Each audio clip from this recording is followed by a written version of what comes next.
ఈ ప్రజలకు కోట్లాది మంది దాహార్తిని తీర్చే ఈ యొక్క చెరువులను శ్రీమంతులుగా గొప్ప వ్యక్తులుగా ఉన్న వాళ్ళు వాటి పక్కనే ఫామ్ హౌస్ల పేరు నిర్మించుకొని వాళ్ళ డ్రైనేజ్ కాలువలు తీసుకెళ్ళి గండిపేటలో కలిపినారు.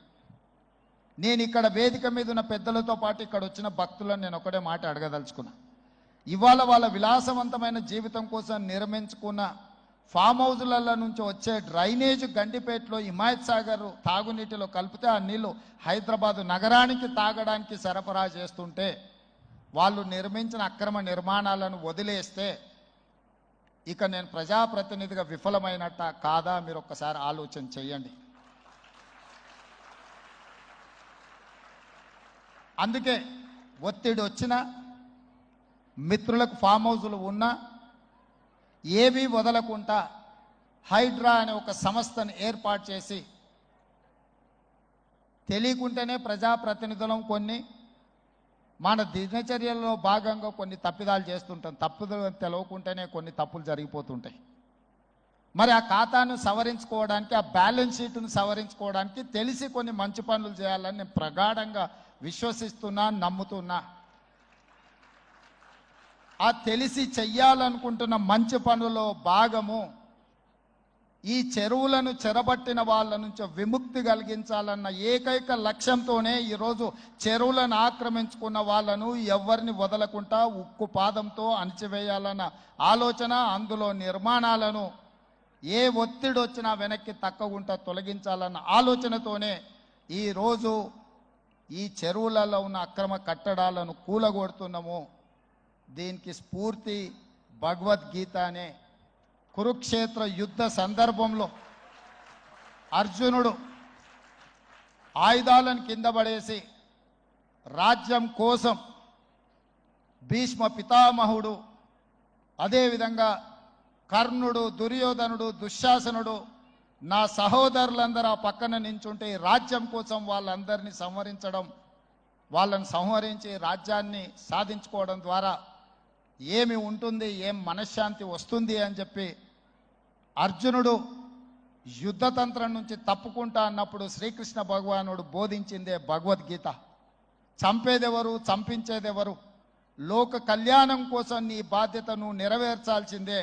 ధర్మం బ్రతకాలి, అధర్మం ఓడాలి అంటే నువ్వు యుద్ధం చెయ్యాల్సిందే అనే యుద్ధ నీతిని ఆ రోజు అర్జునుడికి బోధించింది శ్రీకృష్ణ భగవానుడు.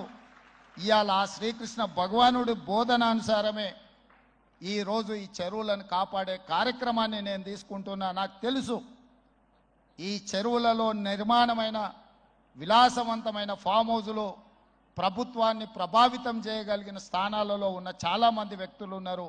ప్రత్యక్షంగా ప్రభుత్వంలో భాగస్వాములు అయి ఉండొచ్చు, లేకపోతే సమాజం మీద బాగా ప్రభావితం చేయగలిగిన వ్యక్తులు ఉండొచ్చు. కానీ వాటన్నిటినీ నేను పట్టించుకోదలుచుకోలే.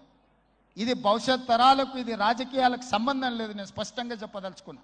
రాజకీయాల కోసమో లేకపోతే రాజకీయ నాయకులను కొంతమందిని దృష్టిలో పెట్టుకొని చేపడుతున్న కార్యక్రమం కాదు ఇది.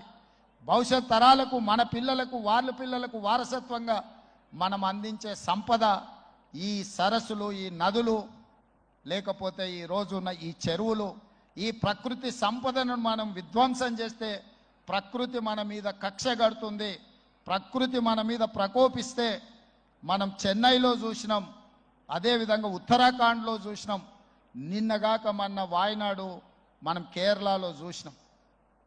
ఈరోజు ఇలాంటివన్నిటిని దృష్టిలో పెట్టుకున్నప్పుడు ఈ హైదరాబాదు నగరాన్ని రక్షించుకోవాల్సిన బాధ్యత మన అందరి మీద ఉన్నది. ఇది ఒక సుందరమైన నగరం. ఈ నగరానికి ఈ చెరువులే ఒక అందం. ఈ చెరువులను కాపాడే బాధ్యత ఈ ప్రభుత్వం తీసుకుంటుంది. ఎవరు ఏమనుకున్నా, ఎవరు ఏ ఒత్తిడి తెచ్చినా వాటన్నిటిని పక్కన పెట్టి చెరువులను ఆక్రమించుకున్న వాళ్ళ భరతం పడుతుంది ఈ ప్రభుత్వం అని చెప్పి నేను ఈ సందర్భంగా తెలియదలుచుకున్నా. ఆనాడు కురుక్షేత్రంలో ధర్మం వైపు శ్రీకృష్ణుడు, అర్జునుడు నిలబడ్డందుకే ఈరోజు ఆ ధర్మం అనేది కాపాడింది. వాళ్ళు ధర్మాన్ని కాపాడితే ధర్మం మనల్ని కాపాడింది. ఈరోజు మనం చేస్తున్న పని కూడా అలాంటిదే. మీ అందరి సహకారం ఉండాలి. అదేవిధంగా నిర్వాహకులకు ఈరోజు విద్యకు సంబంధించి లక్షలాది మంది